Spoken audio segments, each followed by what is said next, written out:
자, 오늘은 바로 본론으로 들어가도록 하겠습니다. 바로 장기 투자에 관련된 내용을 보려고 하는데요. 아마도 많은 분들이 장기 투자, 야, 이게 이렇게 말이 될지 모르겠지만 이미 하고 계실 거라고 생각합니다. 다만 그게 자의가 아니라 다이라서 문제죠. 그리고 저 길이 또 이렇게 열심히 공부하지만 타의적 장기 투자 엄청나게 많은 걸 확인할 수 있는데요. 그런데도 불구하고 결국 우리가 주식 투자를 성공하려면 이 장기 투자가 정답이라는 거 우리가 이미 알고 있습니다. 그냥 좋은 주식을 사서 쭉 들고 있으면 삼성전자처럼 애플처럼 그렇게 좋은 기업, 계속 성장하는 기업을 사가지고 오랜 기간 투자한다면 당연히 우리도 결국 나중에는 슈퍼기미까지는 아니더라도 노후 대비는 충분히 될 거라는 거 우리는 이미 알고 있습니다. 그래서 우리가 그러한 철저한 계획이라고 볼 수 있겠죠. 좋은 주식 사가지고 장기 투자 한번 해보겠다, 나도 한 2배 한번 먹어보겠다 라는 생각으로 주식 투자를 시작을 했지만, 야, 그런데 진짜 말이 쉽습니다. 하루하루는 왜 이렇게 긴지, 내가 산 주식은 왜 맨날 떨어지기만 하는 건지, 그리고 어떤 기업은 처음에 잘 나가나 싶더니 그때 팔았어야 됐는데 한 달 지나니까 다시 제자리로 돌아오는 그러한 경우도 많이 보셨을 거라고 생각합니다. 그런 걸 봤을 때 야, 장기 투자가 맞나? 그냥 오르면 팔아야 되는 거 아니야? 이러한 생각도 들기도 하죠. 그래서 오늘은 이 장기 투자, 여기에 관련된 책을 한번 보도록 하겠습니다. 조금 뒤에 확인할 수 있지만 이 책의 저자는 장기 투자로 성공한 사람인데, 그 사람이 장기 투자로 성공을 했으니까 여기서 우리가 당연히 배울 점이 있겠죠. 그렇기 때문에 깔끔하게 보도록 하겠습니다. 같이 장기 투자하시죠. 렛츠 기릿. 그런데 길이 결국은 뭐 책 이야기야 라고 생각을 하실 수 있지만, 그런데 기름들, 독서는 아시다시피 매우 중요합니다. 소크라테스가 그랬죠. 남의 책을 많이 읽어라. 그렇게 책을 읽으면 남이 고생해서 얻은 지식을 아주 쉽게 내 것으로 만들 수 있고 그것으로 자기 발전을 이룰 수 있다, 이렇게 말했습니다. 그 말인즉슨 아까 말씀드렸다시피 오늘 소개해드릴 책은 장기 투자로 성공한 사람의 책인데, 그 사람이 처음부터 그런 투자를 잘했을까요? 그럴 리가 없겠죠. 엄청난 시행착오를 겪고 결국은 어느 정도 시간이 흘러야 성공을 했다고 볼 수 있는데, 우리는 그 경험을 거의 1시간, 2시간이면 읽을 수 있는데, 하지만 그 안에 들어있는 가치는 그 사람이 몇 년 동안 장기 투자를 하면서 어떤 점이 힘들었고, 그리고 어떻게 해야 되며 어떻게 하면 실패하는지, 그런 것들이 전부 다 집약이 되어 있다라고 말할 수 있습니다. 여러분들이 지금 이렇게 유튜브를 보는 것도 결국은 다른 사람들이 경험하면서 그 다음에 공부하면서 얻은 지식을 살짝 엿보기 위함 아니겠습니까? 이 책도 마찬가지라고 볼 수 있겠죠. 그래서 무슨 책인데 이렇게 혓바닥이 긴가? 바로 이겁니다. 불황에도 승리하는 사와카미 투자법. 야, 여기저기서 탄성이 나오고 있습니다. 맞습니다. 이미 읽어보신 분들도 많으실 거라고 생각하고, 아마도 이 책을 읽어보신 분들 중에서 한 10명 중에 8, 9명은 야, 이 책 좋다, 괜찮다, 초보 투자자가 읽기 진짜 좋다, 이렇게 말씀하시는 분들이 많으실 거라고 생각합니다. 그리고 저희들이 또 처음에 주식 투자할 때 저도 처음에 책부터 읽었거든요. 책 5권인가 10권인가 그 정도를 한 번에 교보문고에서 주문한 적이 있었는데, 그 중에 한 권이 바로 이 책으로 기억을 하고 있습니다. 그리고 그때 이후에 안 읽고 있다가 얼마 전에 증시가 매우 안 좋았을 때가 있었어요. 10월달인가요? 9월달인가? 그때 코스피 2000 가니 많이, 증안펀드 나오니 많이, 이런 얘기가 나올 때 저 길이 당연히 마음의 평화가 필요했거든요. 절이 나갈까라고 생각을 하다가 절보다는 책을 한번 읽자라고 생각을 해서 찾아보니까 이 책이 눈에 띄어서 읽어봤는데, 역시나 명작은 명작이었다는 걸 또 확인할 수 있었습니다. 일단 저자는 일본인입니다. 사와카미 아스토라는 분인데, 여기 보시면은 출생이 1947년. 야, 정말 나이를 많이 먹으셨겠군요. 그리고 사와카미 홀딩스, 사와카미 투자 신타, 이러한 회사의 대표 회장이라고 하는데, 그 말인즉슨 자신의 이름을 간판으로 하는 진짜 대단한 거 아니겠습니까? 그러한 투자 회사를 운영하고 있다는 걸 확인할 수 있습니다. 그것도 아직까지요. 그래서 이런 걸 봤을 때 누가 봐도 주식 투자로 성공한 사람이겠구나 라는 생각해 볼 수 있겠네요. 그렇다면 우리가 이 책을 읽어봐야 되는 이유가 뭘까요? 바로 일단 이 책은 장기 투자에 관련된 책이기 때문에 그렇습니다. 그나저나 장기 투자가 도대체 뭔데 우리가 이렇게 봐야 되나, 그걸 생각을 해보자면은 개인 투자자는 무조건 장기 투자를 해야 된다고 저 길이 쓴 생각을 하고 있어요. 아니 길이 왜 장기 투자를 해야 돼? 아까 말했다시피 그 길게 투자하면은 괜히 먹었던 것도 잃고 그런 상황도 많더만, 그리고 장기 투자한다고 무조건 성공하는 것도 아니고, 물론 그렇게 말할 수 있겠지만, 그런데 그거 말고 아예 답이 없습니다. 이게 무슨 소리냐면은 뭐 세상에는 여러 가지 투자 기법, 투자 방법이 있지 않겠습니까? 정말 기간으로 보자면은 뭐 단기 투자, 중기 투자, 장기 투자 이런 게 있을 것 같은데, 그런데 우리는 주식에 대한 전문가가 아닙니다. 정말 어떻게 보면은 초보자라고도 말할 수 있겠죠. 그 이유는 당연히 우리가 시간이 없어서 그렇습니다. 보통 직장인이거나 아니면은 주식에 대해서 큰 경험이 당연히 없기 때문에 말 그대로 초심자, 그래서 주린이 이런 말을 쓰고 있죠. 그런데 우리가 단기 투자에 가게 된다면은 그 단기 투자에서 살아남으려면은 결국은 엄청난 선수들과 겨뤄야 된다고 생각합니다. 다른 투자 전문가, 투자 선수들과 함께 필드에서 단타를 치고 정보 매매를 하고 또 뭐 모멘텀 매매를 하고 이런 것들을 하기에는 우리의 시간도 너무나 제약돼 있고, 그리고 당연히 확률이 낮다라고 말할 수 있겠죠. 어떻게 보면은 우리는 한국이고 그 다음에 상대방은 브라질인데 굳이 우리가 단타라는 경기장에서 싸울 필요는 없다고 생각합니다. 가끔은 이길 수 있겠지만 대부분은 진다고도 볼 수 있겠죠. 그래서 이런 것 때문에 저 기릿은 기르분들이 절대 단타 이런 것들은 절대 안 하셨으면 좋겠고요. 이길 확률이 없다라고 생각을 하고 있습니다. 그렇다면 우리가 할 수 있는 건 뭘까요? 맞습니다. 장기 투자 이거밖에 없죠. 그리고 그 장기는 우리가 생각했을 때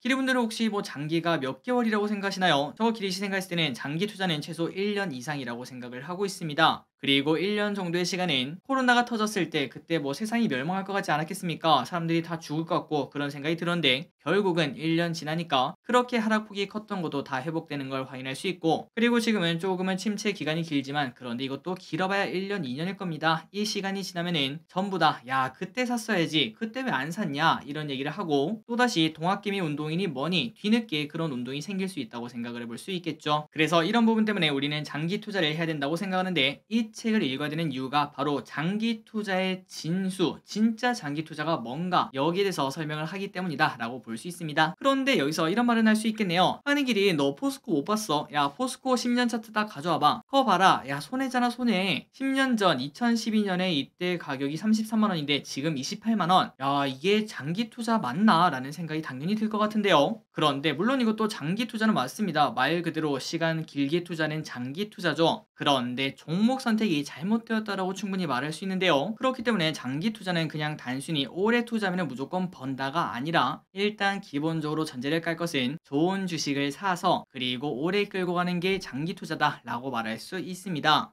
그렇다고 포스코가 안 좋은 기업이라는 건 아닙니다. 지금은 중국의 경기 부양에 따라서 포스코도 그 수혜를 볼 수 있고 내년 되면은 더 좋을 확률도 분명 존재하고 있겠죠. 어쨌든 이 책은 그냥 시간만 길게 투자하는 장기 투자가 아니라 진짜 장기 투자는 어떻게 하는 건지 그거를 알려주는 데 초점이 있다라고 볼 수 있겠네요. 그렇다면 내용을 조금 보도록 하겠습니다. 일단 내용을 조금 보자면은 장기 투자의 달인들은 대체 어떤 기법이나 노하우를 가지고 있을까 이런 얘기가 있는데, 그런데 이 책은 이렇게 설명을 하고 있습니다. 장기 투자는 뭐 그렇게 특별한 게 없다. 알고 보면은 그들의 운영 방식은 너무나 기본에 충실하다. 불황이나 시세 폭락 등 값이 쌓일 때 단호하게 매수를 하고, 어떻게 보면은 야 지금 아니야 라는 생각도 해볼 수 있겠네요. 그리고 매수한 후에는 가격이 오를 때까지, 즉 시장의 가치 평가가 높아질 때까지 3년이고 5년이고 7년이고 기다린다. 장기 투자의 기본은 그거밖에 없다. 싸게 사서 비싸게 파는 것. 이게 바로 장기 투자다 라고 설명을 하고 있습니다. 그래서 우리가 이걸 봤을 때 아니 길이 그냥 길게 투자라는 거 아니야 라고 볼 수 있지만, 그런데 내용을 보시면은 시장의 가치 평가가 높아질 때까지 그 말인즉슨 그 회사 자체는 계속 성장을 해야겠죠. 계속 성장을 해야지 당연히 가치 평가가 높아질 수밖에 없기 때문에 기본적으로 주식을 고를 때 이 친구가 1년 뒤에 2년 뒤에 3년 뒤에 지금보다 더 매력적인 친구로 바뀔 것인가, 이 부분이 정말 중요하다는 걸 우리가 또 생각을 해볼 수 있습니다. 그리고 조금 더 보도록 하겠습니다. 참고로 이 책이 쓰여진 날은 바로 2004년입니다. 아래에 있는 거는 바로 니케이 차트, 일본 차트인데요. 일본 차트를 딱 보니까 엄청나죠. 버블이 터지고 난 다음에 10년 넘게 하락을 하고 있었습니다. 그런데 이 사람은 이렇게 10년 넘게 하락하는,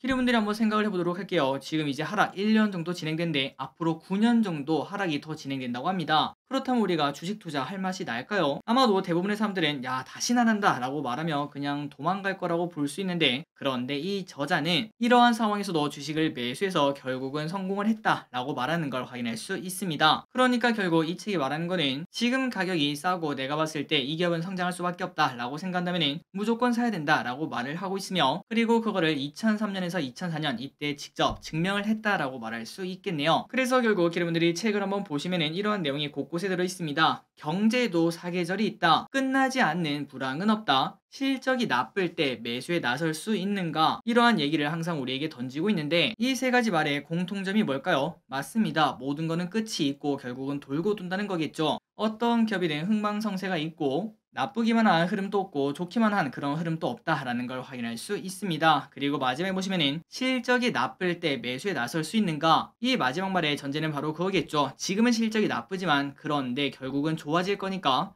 지금 실적이 나쁠 때 막 적자 찍힐 때 과연 당신 살 수 있겠습니까? 이러한 질문이라고 볼 수 있는데 혹시 기름들 지금 실적이 나쁜 기업이 있습니다. 그리고 기관들의 평가를 보니까 지금은 좀 아니지만 그래도 한 1년 뒤 정도내는 적자가 끝나고 턴어라운드에 성공을 할 겁니다. 그런 얘기를 하고 있어요. 그렇다면 기름들 매수할 수 있겠습니까? 없겠습니까? 아마도 반반 정도 혹은 매수하겠다라고 말씀하신 분들이 조금 더 많을 것 같은데 그런데 실제로 이걸 보도록 할까요? SK 하이닉스 이 친구 지금 이제 올해 4분기부터 내년 초반까지 혹은 내년 중반까지 적자 행진을 이어갈 것으로 현재 보인다고 합니다. 내년 예상 실적이 영업이익이 적자인 걸 확인할 수 있죠. 그러한 걱정 때문에 주가는 쭉쭉쭉 빠지고 있는 걸 확인할 수 있는데 그런데 결국 24년에는 흑자 전환에 성공을 하고 결국 이게 맞다면 주가도 제자리로 돌아갈 거다. 아무리 못해도 10만 닉스 위로는 올라가지 않겠나 라는 생각을 충분히 해볼 수 있습니다. 하지만 우리가 또 막상 이걸 보니까 야 근데 이게 한 7만원까지 떨어졌다가 올라가면 어떡해? 6만 5천원까지 떨어졌다가 올라가면 어떡해? 이런 생각이 들기 때문에 막상 사기가 조금 어렵다는 거 지금 직접 보시니까 아마 느끼실 거라고 생각합니다. 그런데 이 저자는 이러한 주식을 보고 이러한 상황에서 당신은 살 수 있는가 이 질문을 던진다 라고 볼 수 있죠. 마지막으로 책 내용을 보고 이제 슬슬 마무리 보도록 하겠습니다. 저자는 이렇게 말했는데요. 전문가들이 사와카미 펀드를 꼼꼼하게 분석을 한다면 뭐야 운용에 특별한 것도 없잖아 하면서 내버릴지도 모른다고 합니다. 그런데 사와카미 펀드는 오로지 하나밖에 모르는 바보처럼 시세 폭락 때나 불황의 한가운데서 싼 물건을 그냥 계속 살 뿐이라고 합니다. 매수한 주식이 때마침 상승을 하더라도 야 이게 웬 떡이냐 하면서 차익 실은 전혀 생각하지 않고 조금은 기관 투자자답게 임기응변하는 운용의 묘를 보여주지 않을까 라고 기대를 해도 전혀 그런 걸 안 하는 단순히 싸면 사는 그런 방식밖에 안 한다고 합니다. 아무리 봐도 그냥 곰탱이처럼 보이지 않는 매수를 지속을 한다고 하죠. 그런데 결국 그렇게 시간이 흘러서 비교해보면 사와카미 펀드의 성적은 평균 이상이라고 합니다. 면도날처럼 날카로운 맛은 어디서도 느낄 수 없었는데 왜 이렇게 괜찮은 성적이 나오는가 라고 봤더니 이것이 바로 장기 투자의 진수다 이렇게 말을 한다고 합니다. 게으른 운용 그냥 단순히 쌀 때 사는 그러한 운용으로 보일지 몰라도 무딘 칼로 두들겨 부수는 위력을 감추고 있는 게 바로 장기 투자다 라고 말을 한다고 합니다. 그래서 여러분들 이거 한번 읽어보시고 과연 내가 이때까지 했던 장기 투자는 장기 투자가 맞나 라는 걸 생각해 보시면 좋을 것 같고 이외에도 당연히 너무나 말할 게 많습니다. 이 책 한 권을 설명하는데 1시간 2시간으로 부족하겠죠. 최소한 몇 시간을 해야 되는데 그런데 이거를 다 다룰 수는 없기 때문에 여러분들이 혹시나 시간이 되신다면은 가까운 도서관 아니면은 가까운 알라딘 같은 데 가서 중고서적을 보셔도 되고 혹은 책은 역시 새 책이지 라고 생각하신다면은 단돈 10,000원대밖에 안 하는 이 책을 읽어보시면 좋을 것 같습니다. 아까 소크라테스가 말한 것처럼 이 사람이 엄청나게 오랫동안 고뇌하고 번뇌하는 그러한 내용을 그냥 단순히 보는데 만 얼마면은 정말 싸다고 볼 수 있겠죠. 한번 여러분들 불황에도 승리하는 사와카미 투자법 언제 기회 되시면 읽어보시면 좋을 것 같습니다. 자 오늘의 공부 여기까지 끝났습니다. 이렇게 책 읽는 시간을 한번 가져왔는데 다음에도 기회가 되면 꼭꼭꼭 자주 가져보도록 하겠습니다. 요즘 들어서 너무 공부가 좀 적었죠. 다시 또 파이팅해서 1월부터는 더 열심히 공부하는 기리시 되도록 하겠습니다. 지금까지 기리셨습니다. 빠이요.